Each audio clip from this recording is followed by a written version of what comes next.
straight in. Good evening. Hello there. Well, here we are. Missed a month, but back in April. And weather's looking good here. Yeah, it's warming up. John's got a beard. Yeah. Which is very exciting. And yeah, it's just gone midnight in sunny Kent. Well, except it's not sunny. Dark Kent. And we've had a great session. Very good one. We're going to kick off. We're going to share it with you. So anyone who's not watched one of these videos before, pretty much every month for the last God knows how many years, John and I get together and we just play each other great tunes and then we share them in a video. So we kicked off today with another of these fantastic pure pleasure reissues, and this is Ramon Morris and an album from I guess the sort of early 70s called Sweet Sister Funk. Yeah, just very funky, soulful jazz, really. Not a band that I particularly know. I'm not familiar with many of these musicians, but it was originally on the Groove Merchant record label and picked it up pretty cheap. So Pure Pleasure Records, I really recommend them for reissues. Really nice, mastered from the original analog tapes. Always sound great. And we moved on to another reissue of something I was looking for a long time. This came out Record Store Day a couple of years ago, and it's Steve Grossman's Some Shapes to Come. Steve Grossman played with the kind of 1970 to 71 kind of period Miles Davis. He plays on the Jack Johnson album. Played mostly soprano with Miles, but on this one he plays a lot of tenor. And this record's been described as gutter funk, which I think is quite a good name for it actually. It's a very greasy funk record with great band, with Jan Hammer, the Mahavishnu Orchestra and other things on electric piano, Gene Perler on bass, and Don Elias on playing trap drums on this one. Don Elias played probably better known as the percussionist, but he's a great kit drummer as well. Plays a lot on Bitches Brew. Actually plays more than people realise, I think, on that record. Yeah, so very greasy funk record, I think, but there's some great tenor playing on it. Well, we went from that to a Bobby Hutcherson Blue Note. Is it a Blue Note album? Yes, it is. Yeah. Album called Waiting. We listened to a track called Hanging Out in brackets with You. I actually heard this track on it was a Quantic show on Red Bull Radio. I think Quantic opened his show. And sort of come to Bobby Hutcherson quite late in the last couple of years, but I haven't found a dud album yet. They're always great and really interesting compositions, always great playing. And yeah, definitely check out Hanging Out with You. Fantastic track. In fact, you probably can't go wrong with a Bobby Hutcherson album. No, so they're all not a direct connection here at all. But sad news yesterday that Cecil Taylor died. Obviously went into his 80s, so he's had a good innings, but still very sad. But he was an absolute revolutionary in the music, pianist, of course, and also the bass player, much less well known than Cecil, Bjorn Neidlinger, also died in the last couple of weeks as well. So this is a kind of tribute to both of them. This is one of his earlier records when he was just really moving out of kind of more traditional jazz forms, kind of hard bop forms, into freer music. And it's a record called Looking Ahead from 1958 with Bill Neidlinger. Earl Griffiths on Vibraharp, which I think was the connection with Bobby. And the wonderful Dennis Charles on drums. And the track was called Excursion on a Wobbly Rail, which I think is quite a nice way of describing the music, actually. But you can just feel him moving outside of more straight ahead forms into the other stuff. But it's a great record, actually. Very radical. Actually. Got radio record and kind of sounded amazing as an original press. Yeah, I paid. Still got the price level about £3.99 for this from a jazz shop called Doe Bells. Saw Cecil a number of times, and he was just a force of nature, just extraordinary, actually. You were sharing your story of a night with Cecil. Yeah, well, he did a tour of the UK, and he after the gig, and I was involved with the gig. I can't remember how, but I was involved in the gig in some way or other. after the gig, he insisted on going to a disco. And I think we were in Norfolk, which is in the east of England, where he took over the dance floor and kind of basically did a lot of dancing to Donna Summer and other stuff like that. And Mark was saying actually today there's Richard Williams, a journalist, has also just put on his blog a kind of memorial of Cecil Taylor, and also talks about his dancing skills. That's what he always wanted to do after a gig is go dancing. Yeah, so good for the feet. Very good for the feet. Yeah, amazing little guy. Really. I think the iconoclast figure of Cecil Taylor led neatly into another radical musician, Miles Davis, and this album, Water Babies, which wasn't released until 1975, and we reckon was the last. Well, it was the lineup that of players that happened just before In a Silent Way, we reckon. And there's 5 tracks on this album. I think it's about to be reissued. I don't know in what format and from what kind of quality tapes, but yeah. But as John pointed out, they pack a huge amount of music onto each side. I mean, we listened to Two-Faced, which is an 18-minute track, then followed by Duel, Mr. Tillman, Anthony, which is 13 minutes, so nearly half an hour of music. Which is too much for a side of vinyl to handle, really. But yeah, I mean, amazing music. Miles, Tony Williams. We thought Dave Holland, although both him and Ron Carter are credited as playing the bass. Wayne Shorter and the dual keyboard arsenal of Chick Corea and Herbie. But really, just amazing music, so inventive and still sounding so fresh, actually. I don't think anyone's really gone where these guys were. And this is 1968, which is kind of extraordinary. So yeah, Water Babies, Miles. I always find a lot of things that always say they're supposed to sound like Miles don't actually sound like Miles, actually, quite often. Going for a kind of later, kind of radical, really, and somebody who haven't played in a session for a very long time. Steve Coleman, the alto saxophone player from American alto saxophone player. And this is one of his earlier releases called Strata Institute, where he's also joined by Greg Osby, who's another great alto player, and played the track called Slang. The record's called Cypher Syntax, and the band's called Strata Institute. And also features the great drumming of Marvin Smitty Smith, who was rather lost to jazz, but he went off and joined one of, I think, Saturday Night Live band, I think, or one of the... Anyway, kind of very interesting musician, Steve Coleman. Continues to just do his own thing, actually, irrespective of what anybody else does. Always has great bands. Yeah, and this was on the JMT label, which was set up by a guy called Stefan Winter. Well, I think we must have taken a break, because there's not an obvious connection from Steve Coleman to our next artist. Which is Barry White Sings for Someone You Love. Any regular subscribers or viewers of our channel will know. We like Barry. We do like Barry. And this is an album that I didn't have, although I've got some of the tracks on various compilations. But I have to say, what a stunning album. Possibly one of Barry's best. We listened to the track called It's Ecstasy When You Lay Down Next to Me. And it's got just sort of incredible arrangement, just real sort of tension, resolution, and possibly, I'm going to stick my neck out and say possibly the best snare sound I've ever heard on any record. What's the drummer called? Almost certainly played by Ed Green. Ed Green. Yeah. Absolutely extraordinary. Great thump. Stuff. Yeah.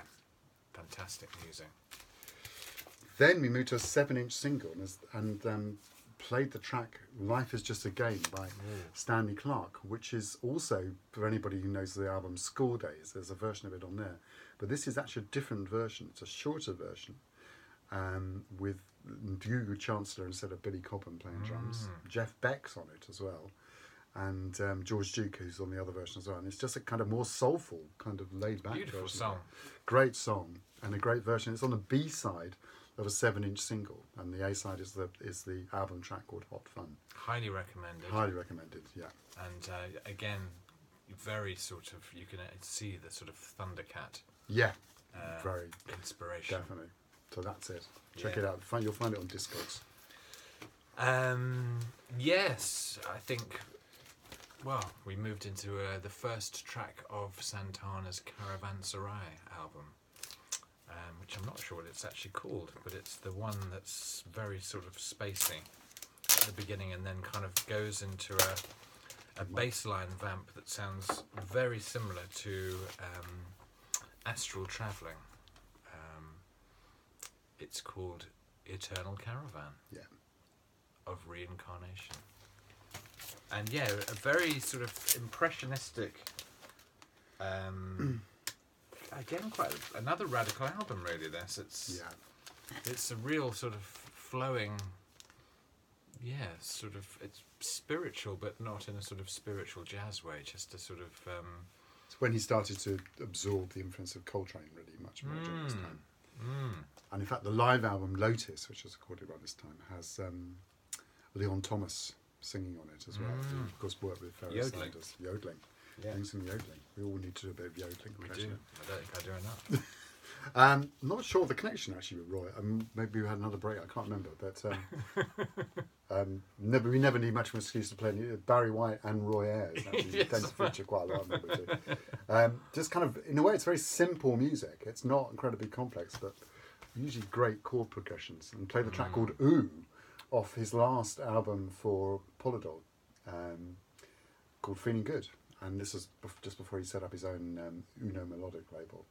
Just kind of laid back, kind of nice drumming, nice kind of good vibe solo on it as well. And so Roy Ayers, Well, any sort of readers of the UK magazine Record Collector may have read or noticed that the rapper Ty was featured sort of with his record collection in the current edition, and he mentions this album as being his all-time favourite album, which is another Roy Ayers album, which is Everybody Loves the Sunshine. And I just had to have a re-listen. I mean, obviously I know the title track, but I also sort of discovered the track called Third Eye, which is the final track on side one, which also is a deeply groovy, laid-back, jazzy and funky gem. So yeah, great album. More Roy. When I was a kid, I used to hang out with the American Air Force Base. I think I probably mentioned this in other sessions, but I got friendly with one of the kids in the base, and we carried on being pen pals after. I figure this is way before the internet, obviously. And I always remember he wrote to me and said years and years later, saying this album was absolutely massive in America, the Sylvers, Forever Yours album, and it kind of never really did much here, I don't think at all. But they were often kind of compared to the Jackson 5 in a not very complimentary way, but I think they were a great band, actually. And played the track called Love Changes off this album, or maybe I played Forever Yours itself, actually. I can't remember, but I think it was Love Changes off this album. And they were just a great vocal group. Leon Sylvers, who was the kind of senior Sylver, went on to produce people like Shalimar and do a whole load of stuff later on in the... And Foster Sylvers, was he... Foster Sylvers was in, was one of the main singers? He was one of the main singers. And there's that track Misdemeanor, which was a big rare groove track. Yeah. So just a really nicely produced record, really good record, and it was massive in parts of the States, particularly in the kind of Midwest, I think.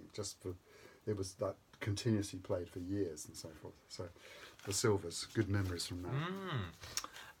Another radio show that I was listening to as I was driving up to see my mum last week in Bath. It was a double header fronted by Martin Freeman, the actor, and actually kind of renowned fan of soul, jazz, well, and the funk actor music. also, who plays Dr. Watson in Sherlock Holmes. That's how people... And also is the baddie in the X-Men. In Black Panther. Black Panther. And also is Gollum... Not Gollum, he's one of the... He's the Hobbit. He's the Hobbit, isn't he, as well? Yeah. Anyway, and he was going kind of head-to-head with Eddie Pillar, who was one of the founders of Acid Jazz, doing a sort of soul, funk and jazz show, which was great. And one of the tracks they played was the track Woman's Got to Have It off this Bobby Womack album, which is called Understanding. and just reminded me what a fabulous track that is, and what a great album this is actually. Also features I Can Understand It, which is another absolute classic. And I think we played Harry Hip is on here. Woman's Got to Have It at session last year, I think. Did we? It was a 7-inch, I think. Ah. Sticking with Bobby, I had Bobby in my box. I bring a box, you see. Mark has his entire record collection. I have a box. And played the track off Safety Zone, which is a much less well-known Bobby album, also on United Artists. Features an amazing lineup of musicians, produced by David Rubinson, who also worked with Herbie Hancock and people like that. And I can't remember what track I played. I played Love Ain't Something You Can Get for Free, which is, I think, also kind of a slightly partly ripped off by Rod Stewart for a song he did as well, the same kind of rhythm behind it. Ah. And maybe some of the and there was a so anyway, Bobby off this, you can't go wrong with Bobby, really. Well, you can go wrong with Bobby, actually. There's one or two not very good albums, but Safety Zone is not one of them. No. It's a very good record. Actually, just to say, when we do these sessions, I do tend to have a pile of records sitting down here, which I mainly do use. You do, that's true. And this, because basically this is now, we have this session, then we tend to go and do a session at the Vinyl Head record shop. Yeah. And then on the Monday, I'm now doing this radio show, so the records kind of get recycled in different combinations. Which is a good thing to do. Which is a very good thing to do. The last radio show I did, which I will put a link to below in this video, I featured a track off this album, which is the Dilla Donuts album, which I've recently picked up on double vinyl, and the track Working on It. Yeah, and I was telling John, I remember one of those dodgy Russian websites from a few years back when they suddenly appeared and everyone was downloading free music from them. I downloaded the Donuts album, but of course just listening to it on a skinny little MP3 does not really sound the same as listening to it on a nice slab of vinyl. It sounds absolutely incredible. I think in a way it was the only, that and the one he did for BBE, which was called, I can't remember what it's called actually, but were the only two albums he really finished as well. The rest of them I think have been made. I mean, they're all great actually, but his beats are just fantastic. But this was definitely his kind of finished record, I think, wasn't it? Yeah, great stuff. Really sort of, I don't know, just progressive music, really. Yeah. Modern progressive music. Definitely. Not sure the connection. Did I play that next or did I play this set? I think I played that. I did play Prince next, I think, actually. Don't know why. There was a reason for me to play Alexa de Paris, which is which is only available on the B side of Mountains. This is Prince and a Revolution kind of period. Very strange track in a way, because it mixes live orchestral percussion with electronic drums and drum programming and all kinds of stuff. A massive orchestra and a great guitar solo. It's a very, very, just kind of full on kind of everything but the kitchen sink kind of very track. Strange sort of live drums, but played with electronic pads. Exactly, yeah, played by Sheila E. But this is, for me, still his most creative period. The whole period from 1999 on through the Prince and the Revolution period. Fantastic music, really. And this is great. It's also got a 10-minute version of Mountains on one side as well, which is another great. It's a pretty good 12-inch all round. Well, I think it was the Claire Fisher string arrangement, which was the thing that kind of led me back to Dilla again, really. And an album, well, actually it's not an album, it's an EP, really, called Sweet for Ma Dukes, which was Jay Dilla's mum, produced by Carlos Nino and Miguel Atwood-Ferguson and Benjamin Tierney. And each side features two tracks that were produced by Jay Dilla, but they're kind of sort of chamber orchestra versions. And we listened to the Tribe Called Quest track called Find a Way. And we listened to Tribe Called Quest as well. And then we listened to Tribe Called Quest, the track Find a Way, produced by Jay Dilla on the album The Love Movement. And they both sounded fantastic. Love Movement's a bit of an underrated Tribe Called Quest record, actually. There's good stuff on there all around, I think. And there's some good YouTube clips of Atwood-Ferguson working as well. Is there? There used to be, I think it was the Tribe Called Quest track Led Me to Joy, which was who made a couple of albums in the kind of early 2000s, both of which they've kind of got a slightly kind of P-funky kind of feel to them, but also she's kind of almost into that new kind of new soul kind of sound at the same time, set somewhere between the two, and played the track 7 Inches of Snow. Is it 7 inches or 17 Inches of Snow? Get my measurements right. and which is produced by Raphael Sadiq, who again, if you've been watching some of our videos, we know we're quite big fans of Raphael. We like his music a lot. It's just a very, very sparse track with an amazing kind of bass line on it. Oh, absolutely phenomenal bass line. And yeah, it's a very, very sounds. I mean, this was recorded 15 years ago, but it actually sounds like it could record it last week. Absolutely. Very good record all round, actually. There's slightly too many skits and kind of interludes on it, but it's actually a good record, actually. Good CD. Okay. I've recently had a birthday, and my sister, actually at my request, bought me this album, which is one of my sisters. Hi Susie, if you're watching. The Young Fathers, Cocoa Sugar. I've only really just started listening to it, but it sounds very fresh and different. And we listened to a track called Toy, which is on track 11 on side B. I think they're a Scottish trio, sort of hip hop, sort of pop, doing quite a bit of collaboration with Massive Attack. I think this is their third album, and it's kind of nice to hear something that's a bit different coming out of the UK. Yeah. Young Fathers. Then I'm not.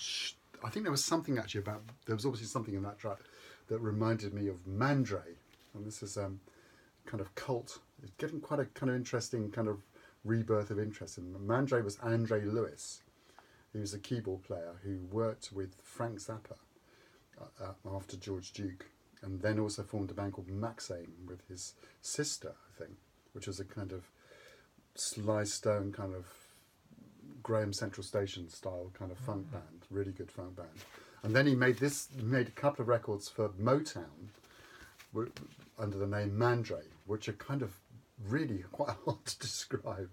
They're kind of synth-based funk with almost kind of proggy overtones as well at the same time. And also you can see where Daft Punk got their album cover idea from. Absolutely. Really kind of radical music, very interesting stuff actually, kind of well produced. It's not all synth playing on it, there's real instruments on there as well. And kind of, so funky, weird synth funk. With almost. Johnny Guitar Watson. Playing quite a role, actually. Yeah. But not singing. Not singing.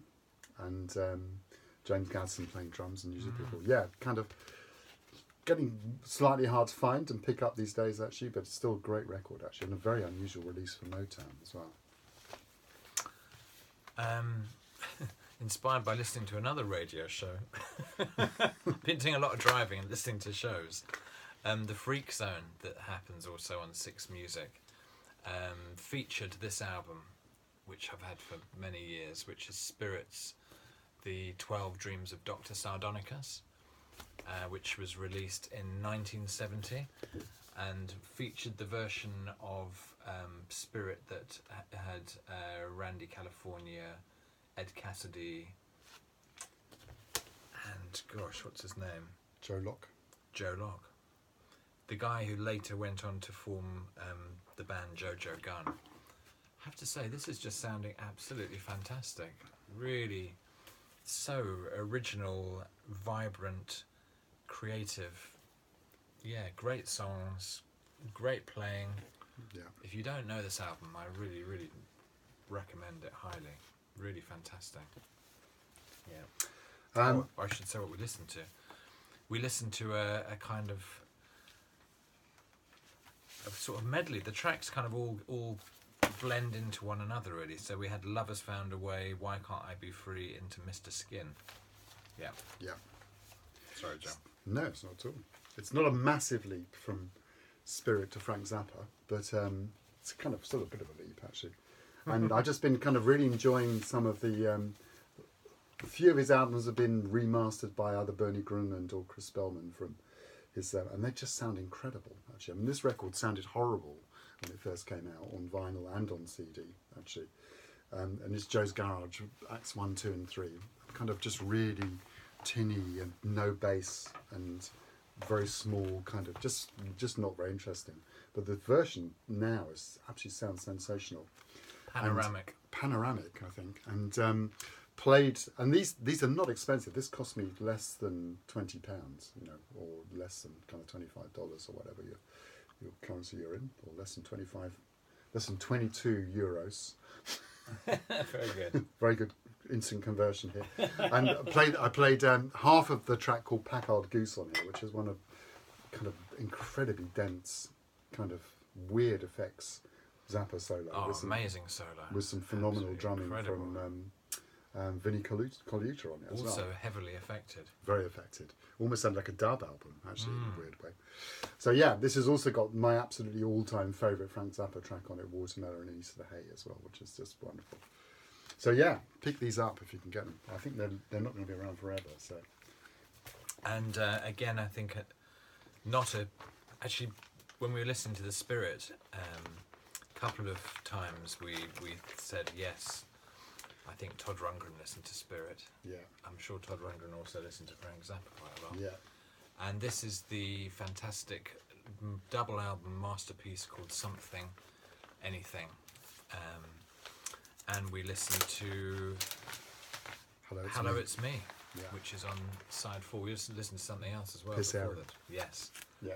But again, if you don't know this album, actually this is a great place to start your Todd Rundgren journey. Yeah.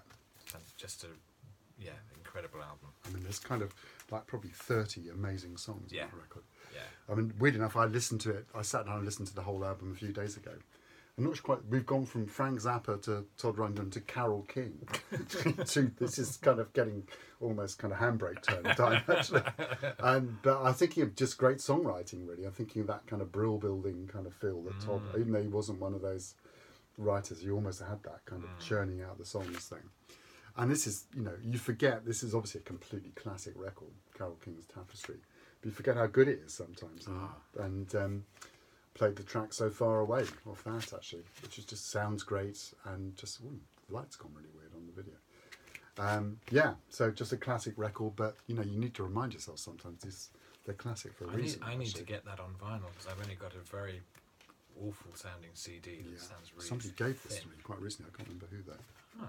So, Nice. yeah.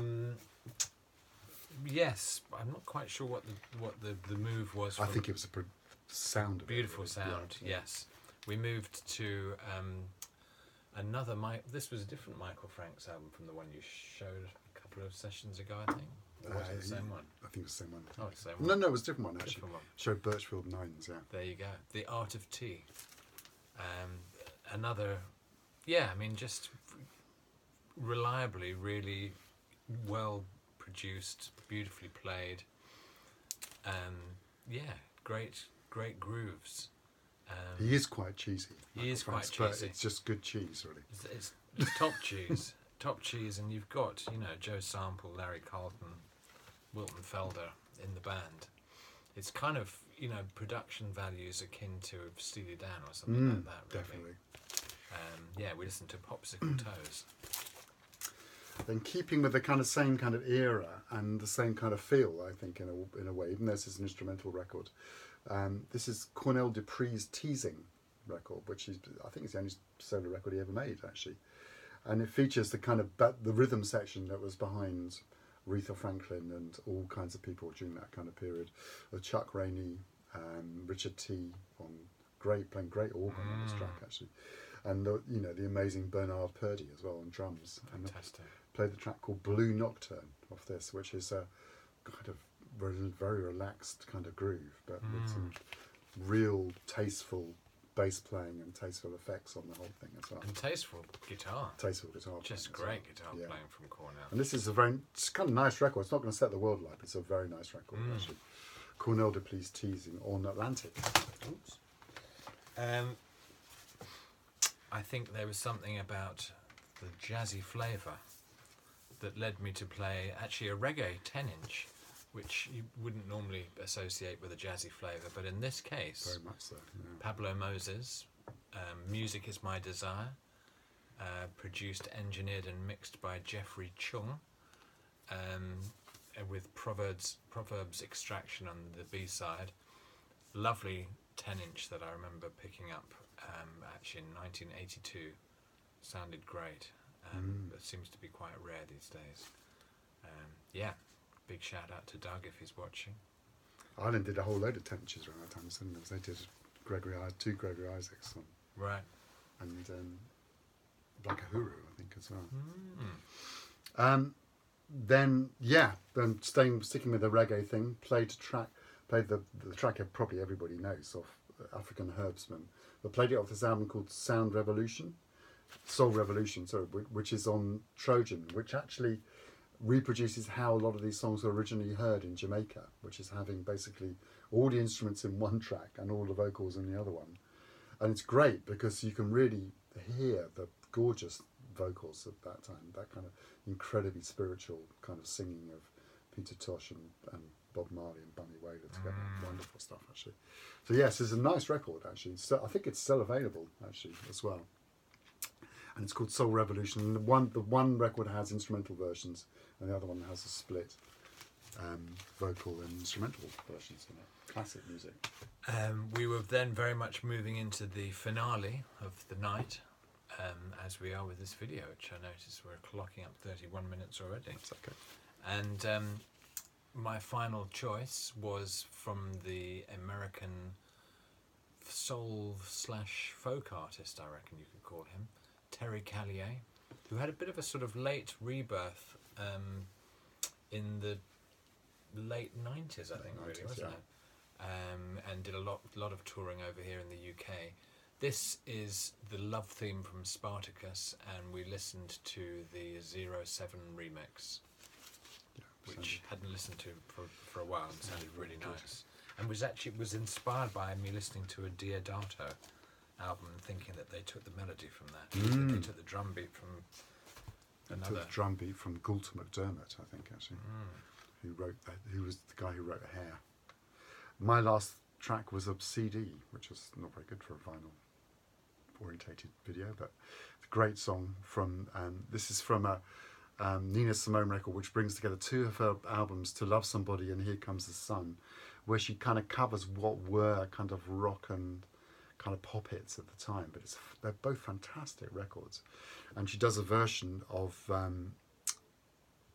Just Like Tom Thumb's Blues on this, which is just extraordinary. I mean, it's kind of one of the best versions of a Bob Dylan song I've ever heard, and I think he really rated it highly as well. Yes, just beautifully really restrained nice. Percussion, just fantastic. Yeah, lovely And percussion. I really want to buy it on vinyl now, so that's what I'm waiting to. Right. Yeah. Well, that's all from us, folks. Hope everybody's well. Thanks for all your comments. Definitely. Do tune into the All Points radio show. There'll be a link underneath. Yeah. And if you're ever in Ramsgate, you probably won't see us because we post this and then we go and do it the next morning. Yeah. But, So if you're in Ramsgate tomorrow morning, we'll be look there forward to seeing you. 11 till 2. Be well, everybody. See you soon. See you soon.